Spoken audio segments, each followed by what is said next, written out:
ডাকের উদ্যোগে আয়োজিত আন্তর্জাতিক মানবাধিকার দিবস উপলক্ষে আজকে ঐতিহাসিক সরোয়ার্দী উদ্যানে এই আবেগঘন পরিবেশের সমাবেশে উপস্থিত দীর্ঘ ফ্যাসিবাদী আওয়ামী দুঃশাসনের কালো যুগে শাহাদাত বরণকারী শহীদদের গর্বিত পরিবারের সদস্যবৃন্দ, আহত ক্ষতবিক্ষত অত্যাচারের নির্যাতনের চিহ্ন নিয়ে উপস্থিত আমার সম্মানিত আন্দোলনের গর্বিত সদস্য ভাই ও বোনেরা, সম্মানিত জাতীয় নেতৃবৃন্দ, সাংবাদিক বন্ধুগণ এবং প্রিয় দেশবাসী, 2-1 মিনিটের মধ্যেই মাগরিবের আজান হয়ে যাবে, ফলে আমার কথা তার আগেই শেষ করতে হবে। আমি শুধু একটা কথা বলে আপনাদের মাঝ থেকে বিদায় নিতে চাই যে আজকে আন্তর্জাতিক মানবাধিকার দিবস। প্রতি বছর আমরা দিবসটা পালন করি, কিন্তু ফ্যাসিস্ট এবং স্যাডিস্ট সমস্ত খুন, গুম, হত্যা, ক্রসফায়ারের মাস্টারমাইন্ড শেখ হাসিনা, তার নির্যাতনে রক্তের যে কালো ছাপ, অশ্রুসিক্ত মায়ের কান্না এখনো শুকায় নাই, অথচ যেখানকার মাল সে সেখানে ফিরে গিয়েছে, সেখান থেকে সন্ত্রাসের নতুন ব্লুপ্রিন্ট সে তৈরি করছে। আজকের এই মানবাধিকার দিবসে আমরা বলতে চাই, সেই 2006 সালের 28 অক্টোবর থেকে শুরু করে পিলখানার হত্যাকাণ্ড, হেফাজতের হত্যাকাণ্ড, তারপরে বাংলাদেশের ইসলামী আন্দোলনের নেতৃবৃন্দকে বিনা অপরাধে সাজানো মামলা, সাজানো সাক্ষী, সাজানো বাদী, সাজানো বিচারক দিয়ে নির্মমভাবে জুডিশিয়াল কিলিং করা হয়েছে। তারপর জুলাই আগস্টের অভ্যুত্থানে 2000 ছাত্র জনতাকে খুন করা হয়েছে, 40,000 ছাত্র জনতা আহত হয়েছে।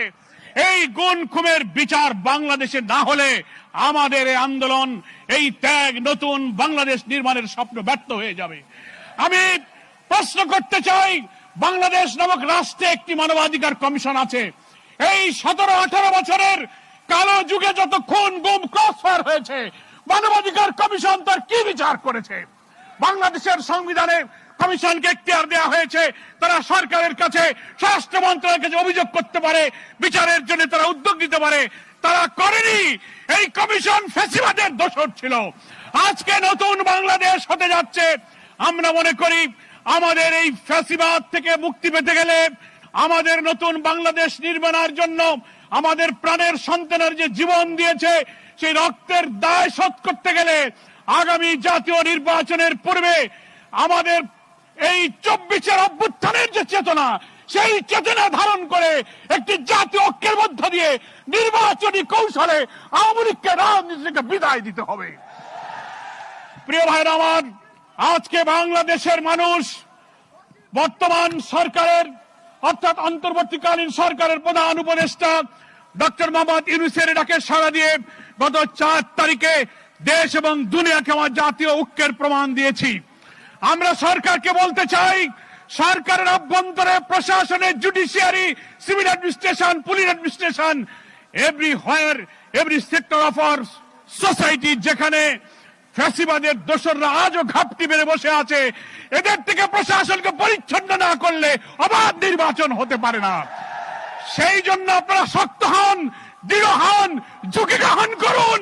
আমরা আপনাদের পাশে আছি, কিন্তু আওয়ামী দোসরদের সাথে আঘাত করলে আপনার আমার স্বপ্ন পূরণ হবে না, নির্বাচন নিরপেক্ষ হবে না।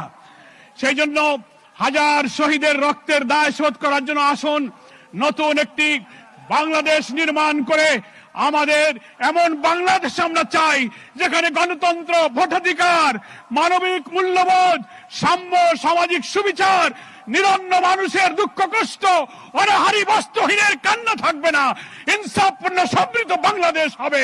সেই বাংলাদেশ যদি আমরা প্রতিষ্ঠা করতে পারি, তাহলেই 24-এর গণ অভ্যুত্থানের ত্যাগ আমাদের সার্থক হবে। মায়ের ডাক, আজকে বাংলাদেশে যে ডাক দিয়েছেন, আজকে অশ্রুসিক্ত স্ত্রীদের কান্না, পিতাহারা সন্তান, স্বামীহারা বিধবা স্ত্রী, পরিবারের লোকেরা যে ভারাক্রান্ত পরিবেশ তৈরি করেছে চোখের পানি ছেড়ে, আমি মনে করি সরকার, জাতীয় নেতৃবৃন্দ, দেশবাসী আসুন, কোন অপপ্রচার, কোন ষড়যন্ত্র, কোন বিদেশি চক্রান্তের মাথা নত না করে আমরা একটি সাহসী সংগ্রামে জাতীয় ঐক্য গড়ে তুলে জাতীয় নির্বাচনের গণতান্ত্রিক পথে আমরা আওয়ামী লীগকে চিরবিদায় করে দিই। সকলকে ধন্যবাদ জানিয়ে এক্ষুনি মাগরিবের আজান হবে। যারা আজকের এই মায়ের ডাকের সাড়া দিয়ে নতুন জাতীয় চেতনার আজকে আরেকটি ঐক্যের নজির স্থাপন করলেন। এই ঐক্যই যেন বাংলাদেশের মানুষের স্বপ্ন পূরণের কারণ হয়, সেই আশাবাদ ব্যক্ত করে সকলকে ধন্যবাদ জানিয়ে বাংলাদেশ জামাত ইসলামীর সম্মানিত আমির, বাংলাদেশের রাজনৈতিক অঙ্গনের আলোচিত নন্দিত মানবিক নেতা ডাক্তার শফিকুর রহমানের পক্ষ থেকে দেশবাসীকে শুভেচ্ছা জানিয়ে মায়ের ডাককে অভিনন্দন জানিয়ে আমার বক্তব্য শেষ করছি। খোদা হাফেজ। বাংলাদেশ জিন্দাবাদ।